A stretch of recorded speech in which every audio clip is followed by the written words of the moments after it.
Basing goes one of two ways. It's either well loved, or it's as absent as Baven in your average nerd convention. But since you're here, you clearly want more options than your typical basin texture and grass tufts. So how about I show you some vivid options you can do whenever you want.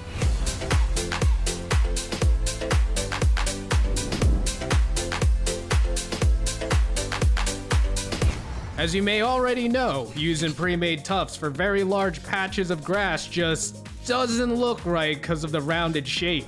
Like me, you want those glorious fantasy visuals. Vast sweeping plains of windswept grass or rows of golden wheat, which I'll show you how easy it is to do at home, but it's going to be a pain in the ass and messy. For these build-up tutorials, we're going under the assumption you have a model glued to the base, which means our weapons of choice will be two applicators I previously reviewed that don't give a fuck about what's in their way. The first and absolutely necessary one is the WWScenic Pro Grass Box Applicator, which is incredible for dispensing lots of grass like a weed dealer on April 19th. The other is the much more expensive and far more aggressive RTS Greenkeeper 55 kilovolt. If you don't have this one, I don't blame you. Its price is very restrictive, but don't fret. I'm gonna show you another build-up later in this video for those who only have the box. Regardless of which you choose, those two reviews of mine will help you understand their basic operation. Next on the list, while you can use any PVA glue and water it down, specialized static grass glue is formulated to flow well without losing strength. Both WWScenics and Woodland Scenics sell great options, but they're definitely more expensive than your typical Elmers. Now grass is where things get interesting. If you have the Greenkeeper, get static grass in the lengths you prefer between 4mm and 12mm, as well as a large amount of 2mm. I advise a minimum of 6mm for that vivid wild grass look. If you only have the WWScenic box, you'll only need 2mm static grass, but a lot of it.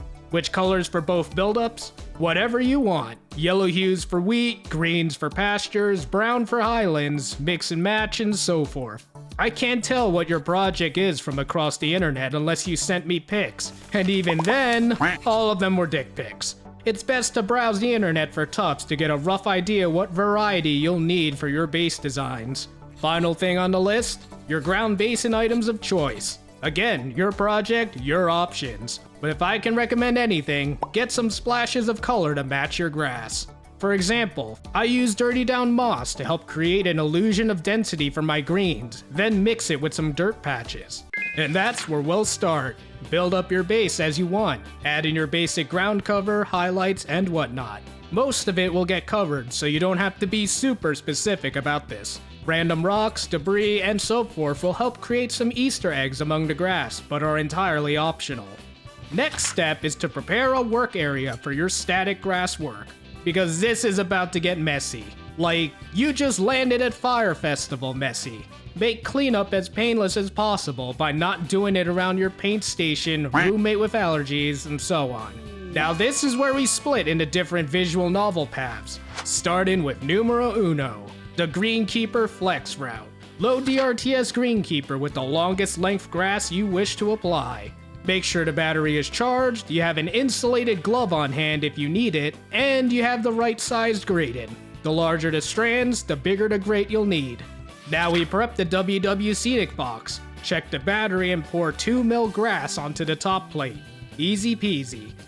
With all that ready, we'll brush some glue onto the base. The pattern is as you desire. Literally cover the whole base if you want a pure grassland look, or leave some bald spots as if the rains weren't blessed down in Africa. This is where the clock starts. No, this ain't a speed run. You've got a stress-free amount of time. I just mean don't go off and start FaceTiming grandma while the glue is drying. Starting with the Greenkeeper, charge it up and start your bombardment. Shake it in whatever manner makes you comfortable, keeping an eye on the grass buildup. Tilt the model if necessary to get into harder to reach spots. Once there's too much on the base, put the Greenkeeper down, pick up the model, and quickly knock the excess grass off. Then start again. Do this once or twice to ensure as much coverage with the longer grass as possible. Once that's done, that's where the WWScenic comes in with the steel chair. Take the model, put the alligator clip behind it, and turn it on.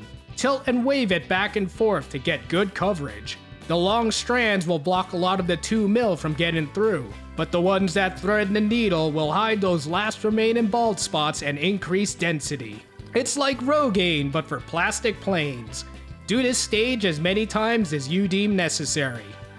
As a finisher, use your finger to go around the rim of the base to push up any limp grass. Lush as grass like a goddamn L'Oreal commercial. A bit of a hassle, but the way I like to look at it is the extra effort and mess goes a long way. For those that don't have the Greenkeeper, here's an awesome secondary buildup. I won't show this buildup with a model for ease of explanation. Just like before, prep the WWScenic box and apply glue to the model's base as per your preference. Then, attach the alligator clip and let the box do its work. There's your manicured lawn layer, which would be awesome for Blood Bowl or an army of real estate agents. But we're a few more steps away from that wild grass look. We'll take half of the base and just start mashing it with a finger. Pinch, twist, and tease as you wish while the glue is still damp. Then take your brush and gently put a second layer of glue onto the first layer. You can apply the second coat randomly to make a shaggier look, but I just slapped it all over. Then let the box do its business again. It's not as clean as the first method, but if you repeat this step as many times as you deem necessary, you can have some very different but very eye-pleasing grass.